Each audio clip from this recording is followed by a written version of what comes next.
Hello भाई जय Jagannath. Welcome back. पिलाମାନେ ଦେଖ ତମର ଯୋଉ ନବୋଦୟ ଫର୍ମ ପଡିନଥିଲା କି ସେ କଣ ହେଇଛି ଏବେ ତମେ ଜାଣିଛ? ସେଇଟା 27 ତାରିଖ ପର୍ଯ୍ୟନ୍ତ ଆମର ଘୁଞ୍ଚି ଯାଇଛି। କେତେ ନା 27 ଅଗଷ୍ଟ ପର୍ଯ୍ୟନ୍ତ ତମର ତାର ଯୋଉ ଶେଷ ତାରିଖ ଥିଲା ସେଇଟା ଘୁଞ୍ଚି ଯାଇଛି। ତ ଯୋଉମାନେ ଫର୍ମ ପକେଇନ ଏବେ ବି ସମୟ ଅଛି, ଫର୍ମ ପକେଇ ଦିଅ। ବୁଝିପାରୁଛ?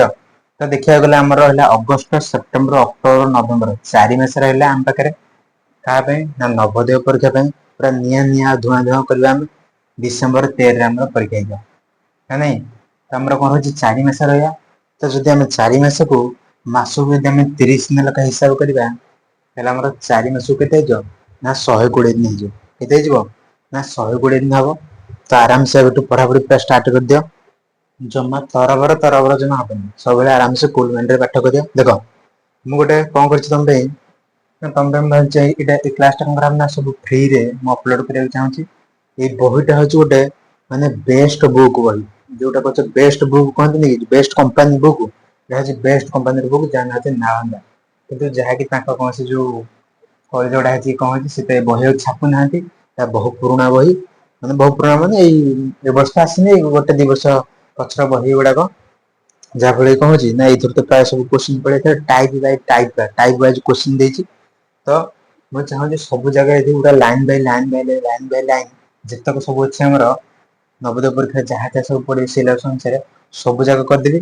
ଯାହା ଫଳରେ କଣ ହବ ନା ତା ବାଦ ଗୋଟେ ବି କୋଶ୍ଚିନ୍ ଯେତିକି କୋଶ୍ଚିନ୍ କଲି ତାର ଭିତରୁ ସବୁ ଯାକ କୋଶ୍ଚିନ୍ ତମର ପଡିବ। ତା ବାହାରେ ତମର ଗୋଟେ ବି କୋଶ୍ଚିନ୍ ପଡିବ ନାହିଁ। ତ ସେଇପରି ଭାବରେ ମୁଁ କଣ କରିବି ନା ଦେଖୁଛି ଆମର ସଂଖ୍ୟା ପଦ୍ଧତିରେ ଟୋଟାଲ ଏଥିରେ 48ଟା କୋଶ୍ଚିନ୍ ଅଛି। ତ ମୁଁ ଚାହୁଁଛି ଗୋଟେ କ୍ଲାସରେ 16 ଏମିତି କରିକି 2-3ଟା କ୍ଲାସ କରିକି ସାରିବି। କିନ୍ତୁ ତମର ମୁଁ ସିଲାବସ ସାରିଦେଲେ ଯାଇ ପରୀକ୍ଷା ପୂର୍ବରୁ ପରୀକ୍ଷା ଥିବ ବହୁତ ଦିନ ତା ପୂର୍ବରୁ ମୁଁ ସିଲାବସ ସାରିଦେବି। ଯେମିତି ତମ ପୁରା ନବୋଦୟରେ ପୁରା କଣ ହବ ନବୋଦୟରେ ତମର ସିଲେକ୍ସନ ହବାର ଅଛି। ଟେନସନ ନାହିଁ। ତ ମୁଁ ଆରମ୍ଭ କରିଛି ଆଉ ଡେରି କାଇଁ କରିବା ଆରମ୍ଭ କରିଦେବା। ଦେଖ ଆମର ପ୍ରଥମ ବିଷୟ ହଉଛି ସଂଖ୍ୟା ଓ ସଂଖ୍ୟା ପଦ୍ଧତି।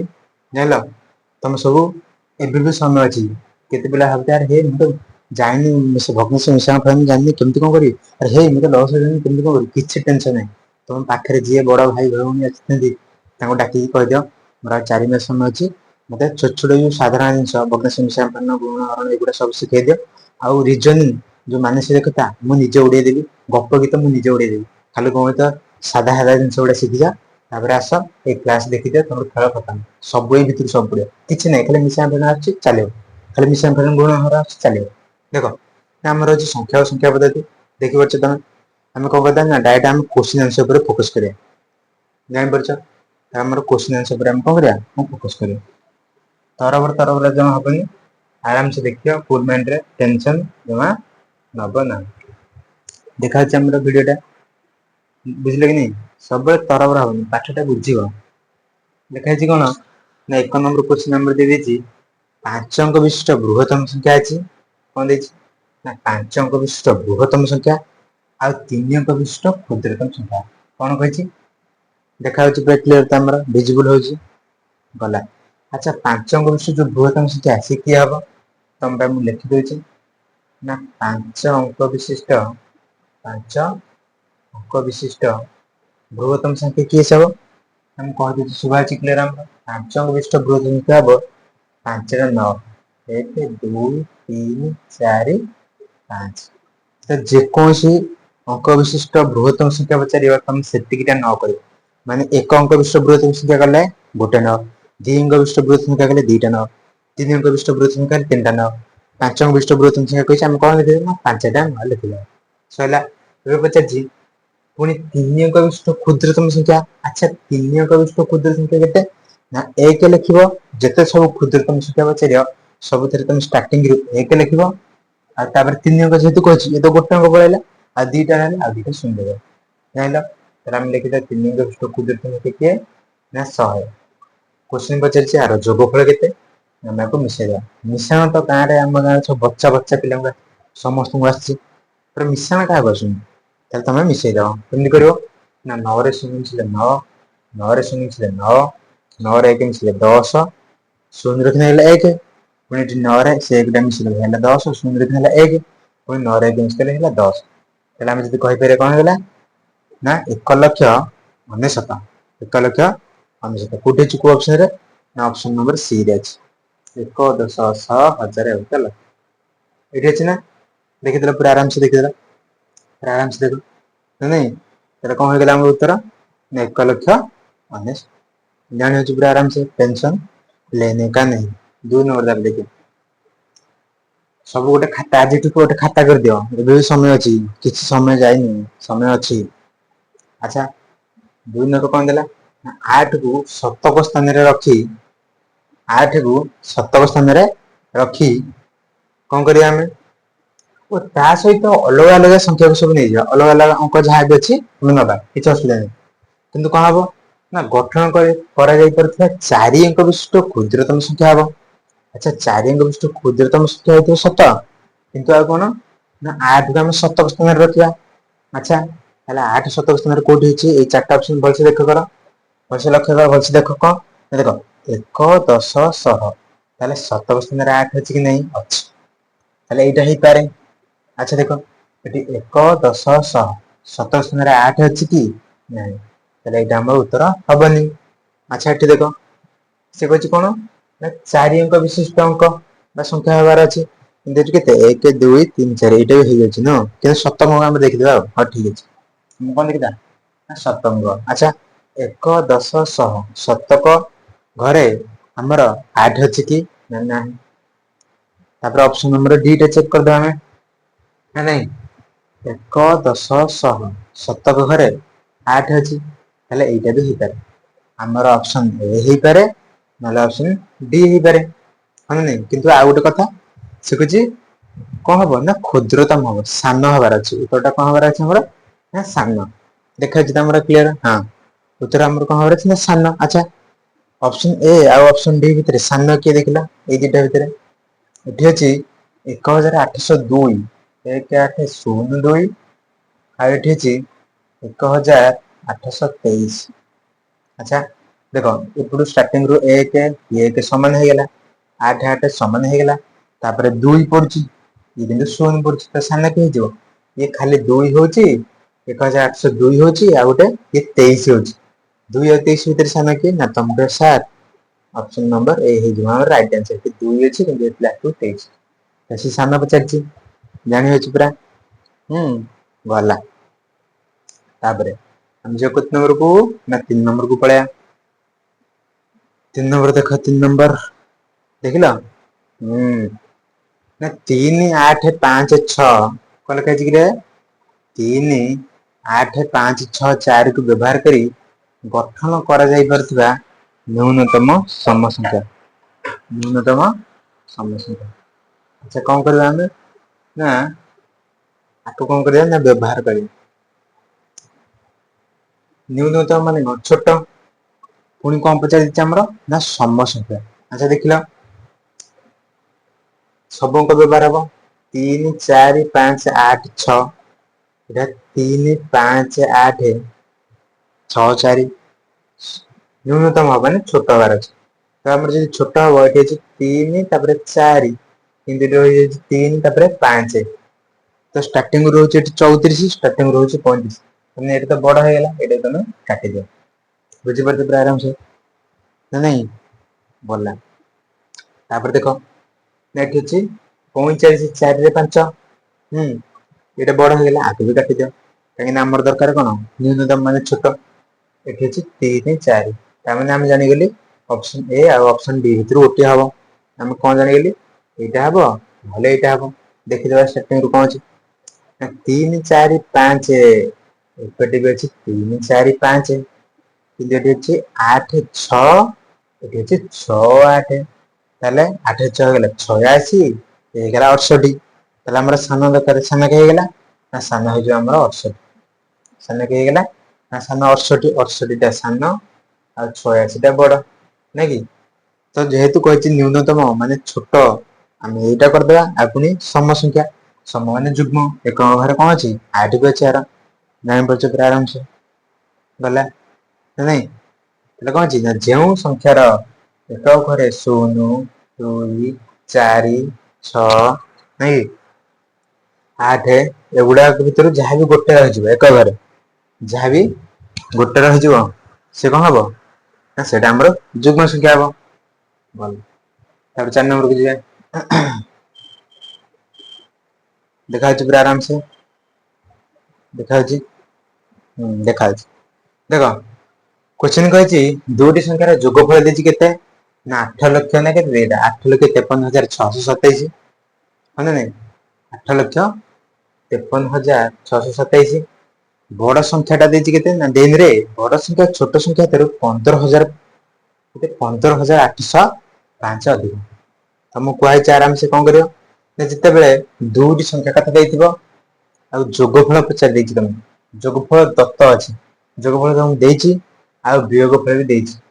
ତମକୁ କେମିତିକା ବିୟୋଗ ଫଳ କେମିତି ହେଲା ଏଠି ତ ଲେଖା ହେଇଛି 15,805 ଅଧିକ ଆରେ ଦେଖ ମୁଁ କହିବି ଦୁଇ ଠାରୁ ତା ଆଉ ଗୋଟେ ବଡ ସଂଖ୍ୟା ଦିଟା ସଂଖ୍ୟା ଅଛି ମୁଁ କହିବି ଗୋଟେ ସଂଖ୍ୟାରେ ଆଉ ଗୋଟେ ସଂଖ୍ୟା 2 ଅଧିକ ତାମାନେ କଣ ବଡ ସଂଖ୍ୟାର ସାଙ୍ଗେ ସାଙ୍ଗେ ଫେଡେଦେଲେ 2 ହବନି କି ଧରାଯାଉ ମୁଁ ଗୋଟେ ସଂଖ୍ୟା ନେଲି 5 ଆଉ ଗୋଟେ ସଂଖ୍ୟା ନେଲି 7 ମୁଁ କହିବି ସେମାନଙ୍କର ଯୋଗଫଳ 12 ହେଲା ଠିକ କଥା। ଆଉ ସେମାନଙ୍କର ବିୟୋଗ ଫଳ କେତେ ହବ ନା 7 ରୁ 5 ଗଲେ 2 ବିୟୋଗ ଫଳ 2 ହବ। ମୁଁ ଏମିତି ବି କହିପାରିବିନି ମୁଁ ଯୋଉ ଦିଟା ସଂଖ୍ୟା ନେଇଛି 5 ଆଉ 7 ମୁଁ ଯୋଉ ଦିଟା ସଂଖ୍ୟା ନେଇଛି 5 ଆଉ 7 ତାକୁ ଯଦି ମିଶେଇବା ହଉଛି 12 ହଁ ନାଇଁ କିନ୍ତୁ ମୁଁ ଯଦି ତାର ଦେଖିବି ତାର ଅନ୍ତର କରିବି ତାହେଲେ 5 ରୁ 7 ଯିବନି ନହେଲେ 7 ରୁ 5 ନବ ବଡ କୋଶ୍ଚିନ୍ ନବ। ତାହେଲେ ମୁଁ ତାହେଲେ 7 ରୁ 5 ଫେଡାନ କରିବି ଉତ୍ତର ହବ 2। ମୁଁ ଏମିତି କହିପାରିବି ସେମାନଙ୍କର ବିୟୋଗ ଫଳ 2 କିମ୍ବା ବଡ ସଂଖ୍ୟା ଟା ଏଇ ଯୋଉ 7 ଛୋଟ ସଂଖ୍ୟାଟା ଏଇ ଯୋଉ 5 ଆଠୁ 2 ଅଧିକ ବୁଝିପାରୁଛ ଆରାମସେ ତାର କିଛି ଅସୁବିଧା ଅଛି ଗଲା ତାହେଲେ ଏଠି କଣ ଦେଇଛି ଆମକୁ ଇଏ ଯୋଗଫଳ ଦେଇଛି କେତେ ନା 8,53,627 ଆଉ ବିୟୋଗ ଫଳ ଯୋଉ କହିଛି କେତେ ଅଧିକ ଲେଖା ହେଇଛି ନା ଏଇଟା ତାମାନେ ଏଗୁଡା ହେଲା ବିୟୋଗ ଫଳ 15,805 ଆଚ୍ଛା 15,805 ଜାଣିପାରୁଛ ନା ଜାଣିପାରୁନ ପୁରା ଆମର ଦେଖାଉଛି ନି ଜାଣିପାରୁଛ ଦେଖ ଆମେ କଣ କରିବା ନା ଯୋଗ ଫଳ ଆଉ ବିୟୋଗ ଫଳ ଯେତେବେଳେ ଦେଇଦେଇଥିବ ଆମେ ସେତେବେଳେ କେମିତି କୋଶ୍ଚିନର ଆନ୍ସର ବାହାର କରିବା ଆମକୁ ସେ ପଚାରିଛି ବଡ ସଂଖ୍ୟା ଆଚ୍ଛା ବଡ ସଂଖ୍ୟା ପାଇଁ ଆମେ କଣ କରିବା ନା ମିଶେଇ ଦେଇକି 2 ରେ ହରଣ କରିଦବା ଆଉ ଯଦି ଛୋଟ ସଂଖ୍ୟା ପଚାରିବ ଆମେ କଣ କରିବା ନା ଫେଡାନ କରିକି 2 ରେ ହରଣ କରିଦବା ନାଇଁ କି ଆଚ୍ଛା ଦେଖ ତାହେଲେ କେତେ ଦେଇଛି ନା 8,53,627 ଦେଇଛି ଯୋଗ ଫଳଟା ବିୟୋଗ ଫଳ କେତେ ନା 15,000 ଆଉ ଟିକେ ଦୂରେଇକି ଦେଖିଦବା ପାଖରୁ ରହିଲେ ଟିକେ ଭୁଲ ଭାଲ ହେଇପାରେ ହଁ କେତେ ନା 15,805 ତାହେଲେ 15,805 ଆକୁ ଆମେ କଣ କରିବା ଯେହେତୁ ବଡ ସଂଖ୍ୟା ପଚାରିଛି ଆମେ ମିଶେଇକି 2 ରେ ହରଣ କରିଦବା ଆଉ ଯଦି ଛୋଟ ସଂଖ୍ୟା ପଚାରିଥାନ୍ତା ଆମେ କଣ କରିବା ନା ଫେଡାନ କରିକି 2 ରେ ହରଣ କରିବା ଆଚ୍ଛା ମିଶେଇଦବା 7 5 କେତେ ନା 12 2 ରେ 1 ନେଲା 1 2 ରେ 1 ମିଶେଇଲେ ଏଠି କେତେ ହେଲା ନା 3 ଏଠି 8 6 କେତେ 14 4 1 ନେଲା 1 5 3 8 1 9 5 1 6 ତାହେଲେ ଆମର କେତେ ହେଇଗଲା ଏଠି ନା 8,96,432 ଆମେ ତାକୁ ପୁଣି କଣ କରିଦବା ଯେହେତୁ ବଡ ସଂଖ୍ୟା ପଚାରିଛି ଆମେ 2 ରେ ହରଣ କରିଦବା ମିଶେଇ ତ ଦେଇଛି ଖାଲି 2 ରେ ହରଣ କରିବା ଆଉ ଛୋଟ ପଚାରିଲେ ବି 2 ରେ ହରଣ କରିବା କିନ୍ତୁ ଫେଡାନ କରିକି ନା ନାଇଁ ଜାଣିପାରିଲ ଏବେ ଖାଲି ଆମେ 2 ରେ ହରଣ କରିଦବା ତାହେଲେ ଲେଖିଦବା କଣ ନା 8,69,432 କୁ ଆମେ କଣ କରିବା 2 ରେ କଟାକଟି କରିଦବା ଆଚ୍ଛା 2 ରେ ଯଦି କଟାକଟି କରିବା କେତେ ପଡିବ ନା 2 କେ 2 ପଡିଲା ତାପରଠୁ 2 ଚଉକୁ 8 ନା ନାଇଁ 8,69,432 ନାଇଁ କି 8,69,432 2 ରେ ହରଣ କର 2 ରେ କଟାକଟି ବି ଶିଖିଛ ଯିଏ ସବୁ ବଡ ଭାଇ ଭଉଣୀ ଅଛନ୍ତି କିମ୍ବା ବାପା ଯଦି ତମର ପାଠ ପଢିଥିବେ ତ ଶିଖେଇଦେବେ ଯିଏ ଯଦି ଜାଣିନଥିବେ ସେତେ ପାଠ କଣ କରିବ ବଡ ଭାଇ ଭଉଣୀଙ୍କୁ ପଚାରିବ ବୁଝିପାରୁଛ ନା ନାଇଁ 2 ରେ କଟାକଟି କରିବ 2 କେ 2 ଏଠି କଲେ କେତେ ହବ ନା 2 ଚଉକୁ 8 2 ତିରିକି 6 ଏଠି 9 ଅଛି ଆମେ ପକେଇଦବା 2 ଚଉକୁ 8 9 ରୁ 8 ଗଲା ରହିଲା କେତେ ନା 1 ହେଲେ 2 ଶତା 14 କରିଦେଲି ତାପରେ ପୁଣି ଏଠି ଆମେ 2 କେ 2 କଲି 3 ରୁ 2 ଗଲା ରହିଲା 1 ଏଥିରେ ଆମେ 2 ଶତ 12 ପକେଇଦବା ତାହେଲେ ଆମର ଉତ୍ତର ହେଲା କେତେ ନା 4 3 4 7 1 6 କୋଉଠି ଅଛି କିରେ କୋଉଠି ଅଛି ଆରେ ହେଇରେ ଭୁଲ କଲି କିରେ କାଇଁ ଉତ୍ତର ତ ଆସୁନି 2 3 6 କଣ ଗୋଟେ ଭୁଲ ହେଇଗଲା କି ଉତ୍ତର ଦେବା ଅପସନ ଭିତରେ ନାହିଁ କଣ ମିଷ୍ଟେକ୍ ହେଲା ନା କଣ ଦୁଇଟି ସଂଖ୍ୟା ଯୋଗଫଳ ଏତିକି ଦେଇଛି, ବଡ ସଂଖ୍ୟାଟି ଛୋଟ ସଂଖ୍ୟା 15,805 ଅଧିକ। ହେଲେ ଛୋଟ ଏଠି ପଚାରି ଦେଇଛି ରେ, ମୋର ଆଉ ଲକ୍ଷ୍ୟ ନାହିଁ, ମୁଁ ବଡ ବାହାର କରିଛି। ହଉ କିଛି ଟେନସନ ନାହିଁ, କିଛି ଟେନସନ ନାହିଁ, ମୁଁ ବଡ ବାହାର କରିଦେଇଛି। ଯଦି ବଡଟା ବାହାରିଲା ଏତିକି, ଛୋଟଟା କେମିତି କରିବ? ସେ କହିଛି କେତେ କମ ନା 8,805 ଅଧିକ। ତାମାନେ ଛୋଟଟା ତା ଠାରୁ କଣ ହବ? ଏଇଟା ଭୁଲ କରିଦେଲି, କେତେ 15,800। ହଁ 15,805 ଅଧିକ ବଡ ସଂଖ୍ୟାଟା, ତାମାନେ ଛୋଟ ସଂଖ୍ୟା କଣ ହେଇଯିବ ନା 15,800 କମିଯିବ, ଏଥିରେ ଫେଡ ଦବ। ଗଲା 15,000 କେତେ ବାହାରିଛି ଆମର? 4 3 4 716, 4 3 4 716, ଏଥିରୁ କେତେ ଫେଡ ଦବା ନା 15,805। ତାହେଲେ 15,805 ଫେଡିଦବା ହେଲା। 6 ରୁ 5 ଗଲେ 1, ତାପରେ କଣ କରିବା? 1 ରୁ 0 ଗଲେ 1, ଏଠି ଆସିଲା 17, 17 ରୁ 8 ଗଲେ 9, ଏଠି ରହିଲା କେତେ ନା 3, ଏପଟେ ଆସିଲା 13, ବୁଝିପାରୁଛନ୍ତି? ଏପଟୁ 4 ରୁ 1 ଦଶ ପଳେଇଛି, ଆଉ ରହିଲା 3, 3 ରୁ ତ 5 ଯାଇପାରିବନି, ଏପଟେ ଆସିଲା 1 ଦଶ ହେଲା 13, 13 ରୁ 5 ଗଲେ ପୁଣି 8, ଏଠି ଆଉ ରହିଲା 2, 2 ରୁ 1 ଗଲେ 1, 4, ତ 4,18,911 ଅପସନ ନମ୍ବର ଆମର ସି ରେ ଅଛି। ବୁଝିପାରୁଛ? ତ ଉତ୍ତର ଏମିତି ହେଲା। ତମେ ଡାଇରେକ୍ଟ ବି କରିଦବ କେମିତିକା, ମୁଁ ଟିକେ ବଡ ଭାବି ଦେଇଛି, କୋଶ୍ଚିନ ଟାକୁ ଠିକ ସେ ଲକ୍ଷ୍ୟ କରିନି। ତମେ କଣ କରିଦବ ନା ଏଇଟା ଲେଖିଦବ, ତା ତଳେ 15,805 ଲେଖିଦବ। ଯେହେତୁ ଛୋଟ ସଂଖ୍ୟା ପଚାରିଛି, ତମେ ଫେଡାଣ କରିବ, ଫେଡାଣ କରିକି ତାପରେ 2 ରେ କଟାକଟି କରିଦବ, ଖେଳ ଖତମ। ବୁଝିପାରୁଛ ଆରାମସେ ପୁରା? ଗଲା ରେଡି ତ? ତାପରେ 5 ନମ୍ବର, ଏଥିମଧ୍ୟରୁ କେଉଁ ସଂଖ୍ୟା ଗୁଡିକୁ ସାନରୁ ବଡ କ୍ରମରେ ସଜାଇ ରଖାଯାଇଛି? ହଁ ନା ନାଇଁ? ସାନରୁ ବଡ କ୍ରମରେ ସଜାଇ ରଖାଯାଇଛି, ଦେଖିଦିଅ ଆରାମସେ ପୁରା। ଦେଖ ନା ଲେଖା ହେଇଛି 3,158, ତାପରେ 3 ଦେଖ, ତାପରେ 4,000 କଥା ଆସିଲା, 3,158 ତାପରେ 4,536, 4,000 କଥା ଆସିଲା, କିନ୍ତୁ ପୁଣି ଏଠି 1,325 ଦେଲା। ତ ଏଇଟା ହେଲା ଭୁଲ ଆମର। କାହିଁକି ନା ସିଏ କହିଛି ସାନରୁ ବଡ ସଜେଇବାକୁ। କଣ କହିଛି ସେ ନା ସାନରୁ ବଡ ରୂପେ ସଜେଇବାକୁ ହେଲା। ଏଠି ଦେଖ 3,000 ଦେଲା ପ୍ରଥମେ, ତାପରେ 1,000 ଦେଇଦେଲା, ଏଇଟା ବି ଭୁଲ ହେଇଗଲା। ପ୍ରଥମେ ବଡ, ଏଇଟା କଣ ହେଲା ତାପରେ ସାନ ହେଇଯାଉଛି। ଏଠି ଦେଖ 1,325, ତାପରେ 3,158, ଠିକ କଥା। 1,000 ଆସିଲା, ତାପରେ 3,000 ମାନେ ତାର ଟିକେ ବଡ ଆସିଲା, ତାପରେ 3,185, 3,158 ଥିଲା, ଏଠି 85 ହେଲା, ତାଠୁ ଆଉ ଟିକେ ବଡ ଆସିଲା। ଏଠି 4,536, ତାଠୁ ଆଉ ଟିକେ ବଡ ଆସିଲା ନା ନାଇଁ? ତାହେଲେ ଆମର ଉତ୍ତର କଣ ହେଲା ନା ଅପସନ ନମ୍ବର ସି ହେଇଗଲା। କିନ୍ତୁ ଅପସନ ଡି କାହିଁ ହବନି? ଦେଖ ଏଠି 1,000 ଦେଇଛି, ତାପରେ ପୁଣି 4,000 ଦେଲା, ତାପରେ ପୁଣି 3,000 ହେଲା ନା ନାଇଁ? ତ କଣ ହଉଛି ଏଠି କଥାଟା? ଏଠି ବଢି ଯାଉଛି, କମି ଯାଉଛି, ତ ଏଇଟା ହବନି, ଅପସନ ନମ୍ବର ସି ହେଇଯିବ। ତାପରେ 6 ନମ୍ବର, ତାପରେ କଣ ଆମେ ଦେଖିବା ନା 6 ନମ୍ବର, 6 ନମ୍ବରଟା ବି ଉଡେଇବା କହୁଛି ନାଇଁ କି?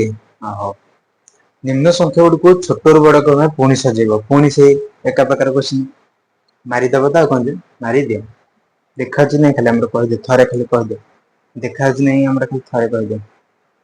ଦେଖ ଏବେ ପ୍ରଥମ ଦେଇଛି କଣ ନା 17,500 କେତେ ନା 82, ତାପରେ 18,000 କଥା ଆସିଲା, ତାପରେ 23,000 କଥା ଆସିଲା, ସୁନା ପିଲାଟା। କିନ୍ତୁ ହଇରେ ଏଠି ତ ଲେଖିଛି ଛୋଟରୁ ବଡ କ୍ରମରେ ସଜେଇବାକୁ। କଣ ଲେଖିଛି? ଛୋଟରୁ ବଡ। ପୁଣି ଏଠି ତ ଦେଲା 17, ତାପରେ 18 ଆଣିଲା, ତାପରେ 23 ଆଣିଲା, ପୁଣି 21 କୁ ଆଣୁଛି କିରେ, ମାଡୁଆଟା ତାହେଲେ ଏଇଟା ଆଉ ପରମ ମାଡୁଆ। ତାପରେ ଦେଖ ଏଠି ଦେଲା 17,582, ତାପରେ 21,000 କଥା କହିଲା ଏଠି, ତାପରେ ପୁଣି 18,000 କଣ ସାନ କରୁଛି କିରେ? ଆରେ 17 ତାପରେ 21 ଦେଲା, ତାଠୁ ପୁଣି ବଢେଇଥାନ୍ତା କି 21,000, କିନ୍ତୁ 18,000 କରିଦେଇଛି, କମେଇ ଦେଇଛି, ତ ଏଇଟା ହେଲା ଭୁଲ। ଅପସନ ନମ୍ବର ଆମେ କଣ ଦେଖିବା? ସି ଦେଖିବା ନା 17,582, ତାପରେ 23,175, ପୁଣି ତାପରେ 23,000 ପୁଣି 21,000 କରିଦଉଛି, ମାନେ କମେଇ ଦଉଛି, ଏଇଟା ଆମର ହେଇଗଲା ଭୁଲ। ଜାଣିପାରୁଛ ପୁରା ଆରାମସେ। ଏଠି କହିଛି 17,582, ତାପରେ 18,000 ଟିକେ ବଢେଇ ଦେଇଛି, ତାପରେ 21,000 ଆଉ ଟିକେ ବଢେଇଛି, ତାପରେ 23,000। ତ ଆମେ କହିପାରିବା ଇଏ ସାନରୁ ବଡ କ୍ରମରେ ଛୋଟରୁ ବଡ ଅନୁସାରେ ଧୀରେ ଧୀରେ ଧୀରେ ଧୀରେ ସବୁ ବଢି ବଢି ବଢି ବଢି ଯାଇଛି। କିନ୍ତୁ ଅନ୍ୟ ସବୁ ଅପସନ ଗୁଡା କଣ ଅଛି ନା ଭୁଲ ଭାଲ ଦେଇଛି। ଗଲା ଆମେ ଜାଣିଗଲୁ। ତାପରେ 6 ନମ୍ବର ଆମର ସଇଲା, ଏବେ 7 ନମ୍ବର ଯିବା। 7 ନମ୍ବର, 7 ନମ୍ବର, 7 ନମ୍ବର, 7 ନମ୍ବର ଦେଖାଯାଉଛି କ୍ଲିୟର, ଭଲସେ ଦେଖ ସବୁ ହେଲା। ଦେଇଛି क्वेश्चन ଟା ନା 630 କଣ ହେଇଛି ରେ ନା 630 କୁ କେବଳ ଥରେ ମାତ୍ର ବ୍ୟବହାର କରିବ ଆଉ କେତୋଟି ତିନି ଲିଙ୍ଗ ବିଶିଷ୍ଟ ସଂଖ୍ୟା ହେଇପାରିବ ନା ନାହିଁ ତମେ ଏମିତି ଲେଖିଦବ 630 603 ରହନି ତୁମେ ଏମିତି ଲେଖିପାରିବ 360 306 ହେଲେ କେତେଟା ହେଇପାରିଲା ଆମର ଉତ୍ତର ହେଲା 4ଟି କେତେଟା ହେଲା 4ଟି ତାହେଲେ ଆମେ କଣ କହିପାରିବା ରେ ଆମେ କହିପାରିବା କି 6 3 ଆଉ 0 କୁ ବ୍ୟବହାର କରି ଥରେ ମାତ୍ର ବ୍ୟବହାର କରି କେତୋଟି ତିନି ଅଙ୍କ ବିଶିଷ୍ଟ ସଂଖ୍ୟା ଗଠନ କରାଯାଇ ପାରିବ ନା 4ଟି କେତେଟା 4ଟି ହେଲା ବୁଝିପାରିଲ ଏଥର ଆମର 4 କେମିତି କଥାଟା ବୁଝ ଏଠି 0 ପଶିଯାଇଛି ଯଦି ଏମିତି ଧର 2 4 ଆଉ 5 କୁ ବ୍ୟବହାର କରି ତିନି ଅଙ୍କ ବିଶିଷ୍ଟ କେତୋଟି ସଂଖ୍ୟା ଗଠନ କରାଯାଇ ପାରିବ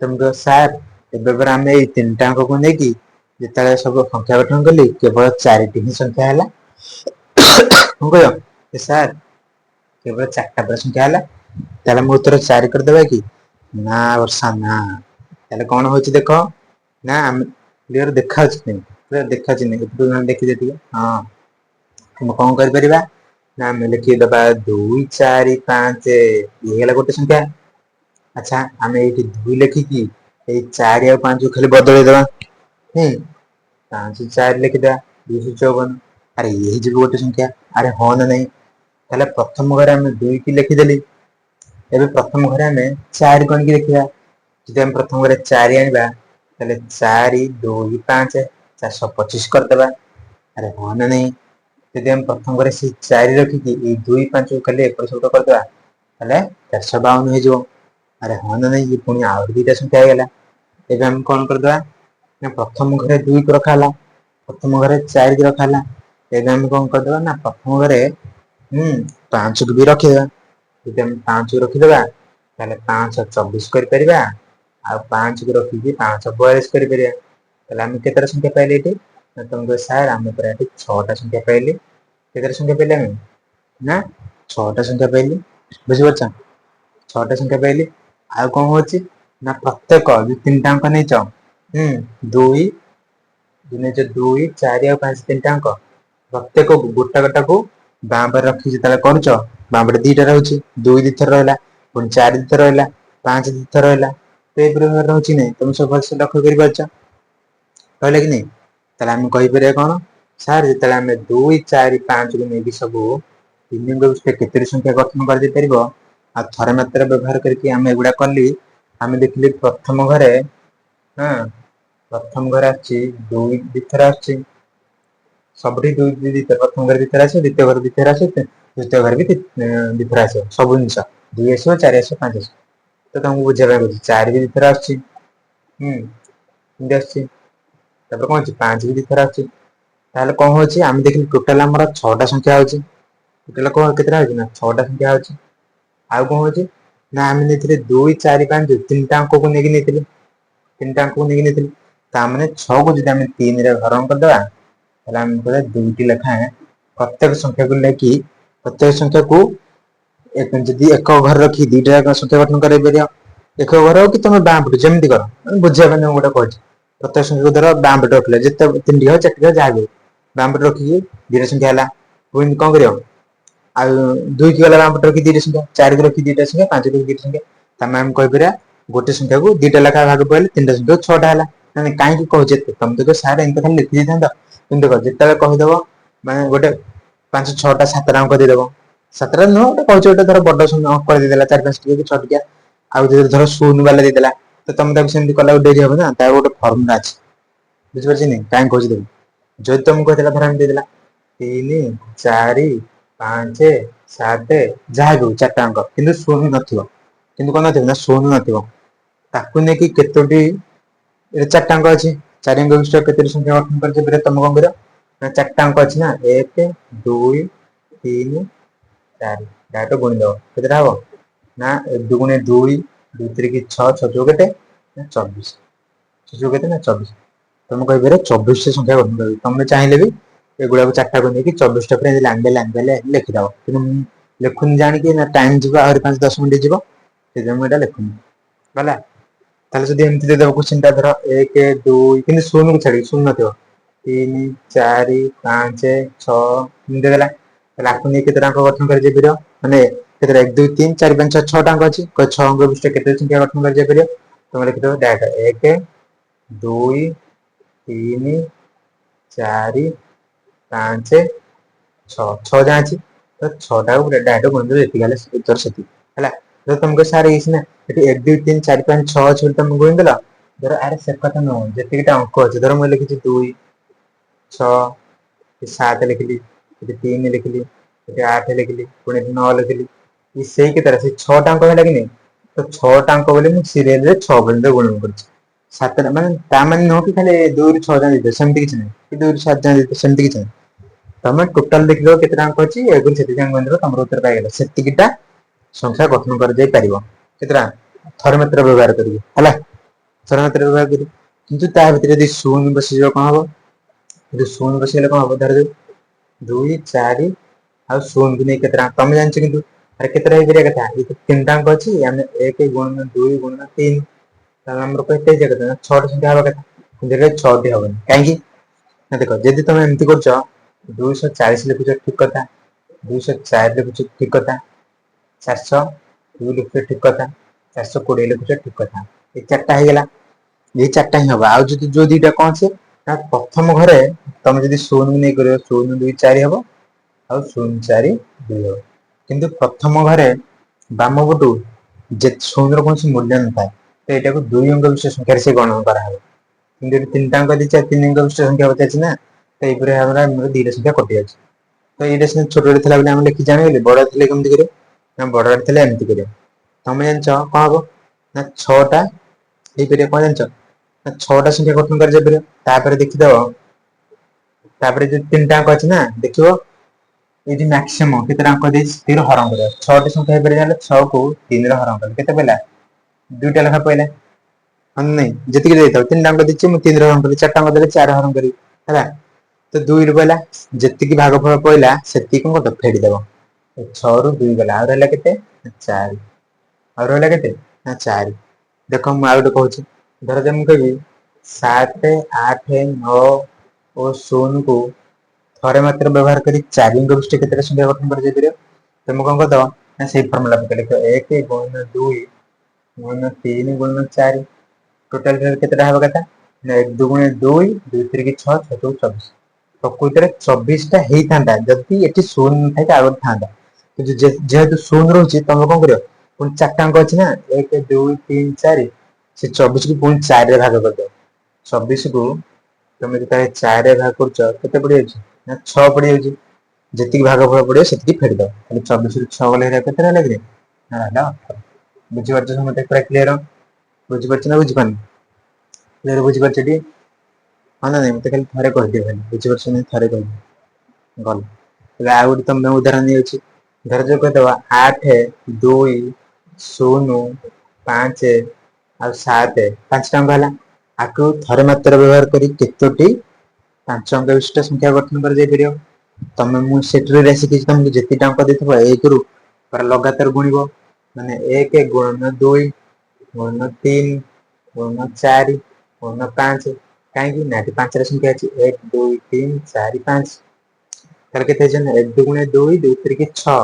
6 ଚଉକୁ 24 24 ପଞ୍ଚା କେତେ ନା 120 ଦେଖ 120 ଟା ସଂଖ୍ୟା ହେଇଥାନ୍ତା ଯଦି ଏଠି ଶୂନ ନଥାନ୍ତା ଆଉ ଯାହା ଗୋଟେ ଥାନ୍ତା ଯେହେତୁ ଶୂନ ଅଛି ପୁଣି ତମକୁ ଫେଡାଣ କରିବାକୁ ପଡିବ ତ କେତେ ଟା ଅଙ୍କ ଅଛି 1 2 3 4 5 ତମେ ଆକୁ 5 ରେ ଭାଗ କରିଦବ ଏଇ 120 କୁ 5 ରେ ଭାଗ କରିଦିଅ 120 କୁ ଯଦି ତମେ 5 ରେ ଭାଗ କରିବ କେତେ ପଡିବ ତମ ଉତ୍ତର 120 କୁ 5 ଯଦି ଭାଗ କରିଦେବ କେତେ ପଡିଯାଉଛି ନା 24 ପଡୁଛି କେତେ ପଡୁଛି କେତେ ପଡୁଛି କିରେ ନା 24 ପଡୁଛି ଯେତିକି ପଡିବ ସେତିକି ତମେ ଟିକେ ଫେଡିଦବ ତାହେଲେ ତମେ ତମର ଉତ୍ତର ପାଇପାରିବ ହଁ ନା ନାଇଁ ତାହେଲେ ତମେ ତମ ଉତ୍ତର ପାଇଯିବ 10 କୁ 4 ଗଲେ 6 ଆଉ ଏଠି ରହିଲା 11 କୁ 2 ଗଲେ 96 ତ ବୁଝିପାରୁଛ ଯଦି ଭଲ କଥା ଆଉ ଯଦି ମତେ ଲାଗୁଛି ବୁଝିପାରୁଥିବ ନହେଲେ ତଥାପି ତମ ପାଇଁ ଏଇ ନମ୍ବର ଟା ଦଉଛି ଯେତେବେଳେ କଣ ଅସୁବିଧା ହୁଏ ଏଇ ନମ୍ବର ଟା ଦେଲେ ମୁଁ ଡାଇରେକ୍ଟ ତମକୁ ସାହାଯ୍ୟ କରିପାରିବି 78482006 ହେଲା ଜାଣିପାରୁଛ ଆରାମସେ ହଉ ତଥାପି ଏଥିରେ ଆମର ଅଧଘଣ୍ଟା ଖଣ୍ଡେ ହେଇଗଲାଣି। ଅଧ ଘଣ୍ଟା କ୍ଲାସ କରିବାର ପ୍ରୋଗ୍ରାମ ଥିଲା। ଭାବୁଥିଲି ଅଧଘଣ୍ଟାରେ 100ଟା କୋଶ୍ଚିନ୍ ହବ, ପ୍ରକୃତରେ ହେଇପାରିଥାନ୍ତା କିନ୍ତୁ ଯେହେତୁ ଆମେ ପୁରା ଭିତରୁ ପଶି ଯାଉଛି କୋଶ୍ଚିନ୍ ଟା କେମିତି ହେଲା, କଣ ହେଲା, କାହିଁକି ହେଲା, ଯାହା ଭବିଷ୍ୟତରେ ଆଉ କିଛି ଅସୁବିଧା ହବନି ତ ସେଇଥିପାଇଁ ଡେରି ହଉଛି। ତଥାପି ମୁଁ ଚେଷ୍ଟା କରୁଛି ନହେଲେ 10ଟା ଖଣ୍ଡେ କରେଇବାକୁ। 4, 6, 3 ଓ 0 କୁ ବ୍ୟବହାର କରି ହଁ ନା ନାଇଁ ଯେକୌଣସି ସଂଖ୍ୟାକୁ ତମେ କଣ କରିପାରିବ ଏଠି ଲେଖୁଛି ନା ଦୁଇଥର ବ୍ୟବହାର କରିପାରିବ। ତାହେଲେ 5 ଅଙ୍ଗୁଷ୍ଠ ନ୍ୟୁନତମ ମାନେ କଣ ନା ସାନ ସଂଖ୍ୟା କି ହେଇପାରିବ। ଦେଖିଲ 4, 6, 3, 0 ଦେଖିଲ ଏଠି ଦେଇଛି କେତେ ନା 34,006 ଦେଇଛି। ଏଠି ଦେଇଛି 30,000। ଏଠି ଯେହେତୁ ଆମକୁ ନ୍ୟୁନତମ ପଚାରିଛି ଏଠି 34,000 ଟା କାଟିଦବା, କାହିଁକି ନା ଏଠି 30,000 ତାଠୁ ସାନ ବାଲା ଆସିଲା ହାରି। ଏଠି ଦେଖ ଏଠି ଅପସନ ସି ରେ କଣ ଦେଇଛି ନା 30,004 ଦେଇଛି। ଏଠି 30,000 କିନ୍ତୁ 46 ଦେଇଛି, ତ ଏଇଟା 46 ଟା ବଡ ହେଇଗଲା। 4ଟା ସାନ ହେଲା, ଏଇଟାକୁ ନବା। ତାପରେ ଏଠି 30,006 ଦେଇଛି। 30,004 ଏଠି କେତେ ଦେଇଛି ନା 30,004 ଦେଇଛି। ଏଠି 30,006 ଦେଇଛି। ତାହେଲେ ଯେହେତୁ ନ୍ୟୁନତମ ପଚାରିଛି କିନ୍ତୁ କଥାଟା ବୁଝ କଥାଟା ବୁଝରେ ଏଠି 4, 6, 3, 0 ସବୁ ଯାକ ବ୍ୟବହାର କରିବାକୁ ପଡିବ। କିନ୍ତୁ ଏଠି କଣ ଏଠି ତ 6 ନାହିଁ, ତାହେଲେ ଏଇଟା କଟିଯିବରେ। ଏଠି ବି କଣ ନାହିଁ 4 ନାହିଁ, ତାହେଲେ ଏଇଟା ବି କଟିଯିବ। ସବୁ ଅଙ୍କ ବ୍ୟବହାର ହବ। କିନ୍ତୁ ଗୋଟେକୁ ତମେ ଦିଥର ନେଇପାରିବ ଚଳିବ। ବୁଝିପାରୁଛ କି ନାଇଁ? ହେଲେ ଏଇ ଦିଟା କଟିଗଲା। ଏବେ ଏଇ ଦିଟାରୁ ବାଛ କିଏ ହବ ନା ଏଠି ହେଉଛି 34,006, ଏଠି ହେଉଛି 30,046। ତାହେଲେ 34,000 ଆଉ 30,000 ଭିତରେ ସାନ କିଏ ହେଲା ନା ଏଇଟା। ଆଉ ଏଠି 4 ଅଛି, ଦେଖ 4 ଅଛି, 6 ଅଛି, 6 ଅଛି, 3 ଅଛି, 3 ଅଛି, 0 ଅଛି, ଆଉ ସେ 0 କୁ ଦିଥର ନେଲା କଣ ଆସିଗଲା ଗଲା। ଏଇଟା କଣ ହେଇଗଲା କିରେ କୁଆଡେ ଆଇଲା ଦେଖି ଖୋଲଜା ସିମ ସିମ ଖୋଲଜା ସିମ ସିମ। ତାପରେ 9 ନମ୍ବର ଦେଖ, 9 ନମ୍ବର ଦେଖିଲ? ଦେଖାଯାଉଛି ଆମର ହଁ କୋଶ୍ଚିନ୍ କଣ ଦେଲା 9, 4, 3, 0 7 କୁ ନେଇ ଗଠିତ 5 ଅଙ୍ଗୁଷ୍ଠ ବୃହତ ମୁଲ୍ୟ। ଆରେ ବଡ ସଂଖ୍ୟା ପଚାରିଛି ବଡ ଆଡୁ ଲେଖିଦିଅ। ଏଠି ବଡ କିଏ ନା 9, ତାଠୁ ଟିକେ ସାନ କିଏ ନା 7, ତାଠୁ ଟିକେ ସାନ କିଏ ନା 4, ତାଠୁ ପୁଣି ସାନ କିଏ 3। ଏଇଠି ଦେଖିକି 9 ଥିଲା ବଡ, ତାପରେ 7, ତାପରେ 4, ତାପରେ 3, ତାପରେ 0। ହେଲେ ଏଇଟା ହେଲା ଆମର ଉତ୍ତର। ହଁ ନା ନାଇଁ? ଯଦି ଏଇଠି ତମକୁ ପଚାରି ଦେଇଥାନ୍ତା କ୍ଷୁଦ୍ରତମ ତମେ ସାମ୍ନାରେ ଲେଖିଦବ। ତମକୁ କହିବ ସାର୍ 0, 3 ଏଠି 0 ସାନ, ତାଠୁ ଟିକେ ବଡ 3, ତାଠୁ ଟିକେ ବଡ 4 ଆଉ ତାଠୁ ଟିକେ ବଡ 7 ତାପରେ 9। କିନ୍ତୁ ଏଇଟା ତମର ଭୁଲ ଉତ୍ତର ହବ। କାହିଁକି ନା ସେ ଯେହେତୁ 5 ଅଙ୍ଗୁଷ୍ଠ ସଂଖ୍ୟା କହିଛି ତମେ ବାଁ ପଟେ 0 ଲେଖିଲେ ତାର କିଛି ଭାଲ୍ୟୁ ନଥାଏ। ତମେ କଣ କରିବ ଏଇଠି ଗୋଟେ ବଦଳେଇ ଦବ। ପ୍ରଥମ ଟାକୁ ଏଇଠି ଦ୍ଵିତୀୟ ଘରକୁ 0 ଆଣିବ। ଏଇଟା କଣ କରିଦବ ଦ୍ୱିତୀୟ ଘରେ 0 ବସେଇକି ତାପରେ ତମେ ବେପାର କରିବ। ଦ୍ୱିତୀୟ ଘରେ 0 ଥିଲା ହେଇଗଲା ବେପାର। ବୁଝିପାରୁଛ କି ନାଇଁ? ତମେ ଯେମିତି ଲେଖୁଥିଲ ଏମିତି କରିକି ସେଇ ଯୋଉ ତାପରେ 0 ଠୁ ଯୋଉ ବଡଟା ରହୁଛି ସେଇ ଅଙ୍କଟାକୁ ଡାଇରେକ୍ଟ ଏପଟ ସେପଟ ଚେଞ୍ଜ କରିଦବ। ତମର ଉତ୍ତର ପାଇଯିବ। ହଉ ଆଉ ଗୋଟେ କୋଶ୍ଚିନ୍ ରହିଲା ଦେଖିଦିଅ। ଏଇଟା ତ ସେମିତି ଆଉ ଯେମିତି ବୁଝା ହେଇଥିଲା ଏଇଟା ସେମିତିକା ଆଉ। ନା ଆ ପୂର୍ବରୁ 3 ନମ୍ବର ନା 2 ନମ୍ବର ସେ କୋଶ୍ଚିନ୍ ଟା ଲେଖା ହେଇଛି ଦେଖ ଦୁଇଟି ସଂଖ୍ୟାର ଯୋଗଫଳ କେତେ ଦେଇଛି ନା 3,000 ନାଇଁରେ 3,51,280 ଦେଇଦେଇଛି। କେତେ ଲେଖା ହେଇଛି 3,51,280। ଯଦି ଗୋଟିଏ ସଂଖ୍ୟା ଅନ୍ୟ ସଂଖ୍ୟା ଠାରୁ କଣ ଦେଇଛି ନା 18,018 କମ ହୁଏ ତେବେ ବଡ ସଂଖ୍ୟା। ତମକୁ ସେ କୋଶ୍ଚିନ୍ ରେ ସାନ ସଂଖ୍ୟା ପଚାରିଥିଲା ନାଇଁକିରେ? ଏଠି ବଡ ସଂଖ୍ୟା ପଚାରିଛି। ସାନ ସଂଖ୍ୟା ପଚାରିଲେ ଫେରିକି 2 ରେ ହରଣ କରିଦବ ବା 2 ରେ କଟାକଟି କରିଦବ। ବଡ ସଂଖ୍ୟା ପଚାରିଲେ ମିଶାଣ କରିକି କଣ କରିବ 2 ରେ ହରଣ କରିବ। ଆଚ୍ଛା ମିଶାଣ କରିବା ଆମେ। କେତେ ଲେଖା ହେଇଛି କୋଉଠି ଗୋଟେ ଖାଲି ଜାଗା ଆମର କାଢ। ଖାଲି ଜାଗା ପାଇଁ ଏଇଠିକି ନେଇଯା। 18,018 କମ କହିଛି ନାଇଁ କି? କଣ କହିଛି 18,018 କମ। ଏଇଠି ଖାଲି ଜାଗା ନେଇଯା। ଖାଲି ଜାଗା ଅଛି ହଁ ଲେଖିଦବା ଆମେ 3,000 ନାଇଁରେ 3,51,280। ହଁ ନା ନାଇଁ 3,51,280। କହିଛି 18,018 କମ। 18,018 କେମିତି ଲେଖିବା ନା 18,018 ଯେହେତୁ ଆମକୁ ବଡ ସଂଖ୍ୟା ପଚାରି ଦେଇଛି ଆମେ ମିଶେଇକି 2 ରେ ହରଣ କରିଦବା। ଆମେ କଣ କରିଦବା ମିଶେଇକି 2 ରେ ହରଣ କରିଦବା। ମିଶେଇ ଦିଅ। 8 ରେ 0 ମିଶିଲେ 8, 8 ରେ 1 ମିଶିଲେ 9, 2 0 ମିଶିଲେ 2, 8 1 9, 5 1 6, 3 କୁ 3 ତାହେଲେ ଆଉ କଣ କରିବା 3,69,298 କୁ ପୁଣି ଆମେ କଣ କରିବା 2 ରେ କଟାକଟି କରିଦବା। ଆଚ୍ଛା 2 ରେ କଟାକଟି ପାଇଁ ଏଠିକି ଆଣିବା ନହେଲେ ଜାଗାଟା। ହଁ ଦେଖିଦିଅ 3,69,298 2 ରେ କଟାକଟି କର କେତେ ପଡିବ ନା 2 କେ 2 ପଇଲା ଏଠି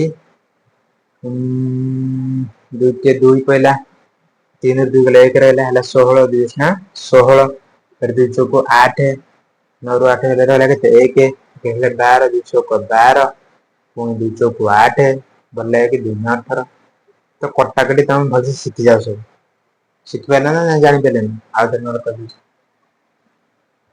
ହଉ 3 6 9 2 9 8 2 ରେ କଟାକଟି କରିବା 2 କେ 2 को ଯଦି କାଟିଦେବେ 3 ଅଛି ମୁଁ 2 କେ 2 କରି କାଟିବି 3 ରୁ 2 ପଳେଇଲେ ଆଉ ରହିଲା କେତେ 1 ହେଲେ ଏଠି 1 16 ହେଇଗଲା ଏବେ ମୁଁ 2 ଅଷ୍ଟମ 16 କରିଦେଲି ତାପରେ ଏଠି 9 ଅଛି ମୁଁ 2 ଚଉକୁ 8 ପକେଇଦେଲି 9 ରୁ 8 ଗଲେ ରହିଲା କେତେ 1 ରହିଲା 1 ରୁ 2 12 ହେଇଗଲା 2 ଚଉକୁ 12 ପୁଣି 9 ଅଛି ମୁଁ 2 ଚଉକୁ 8 ପକେଇଦେଲି ପୁଣି ବଳିଲା କେତେ 1 ନା 2 9 18 ତାହେଲେ ଆମେ କହିପାରିବା କେତେ ଏଠି ଉତ୍ତର ହେଇଗଲା ନା 1,84,649 କୋଉଠି ଅଛି ନା 1,84,649 ଅପସନ ନମ୍ବର ସି ରେ ଅଛି ଦେଖିଦିଅ ମାରିଦିଅ ଗଲା।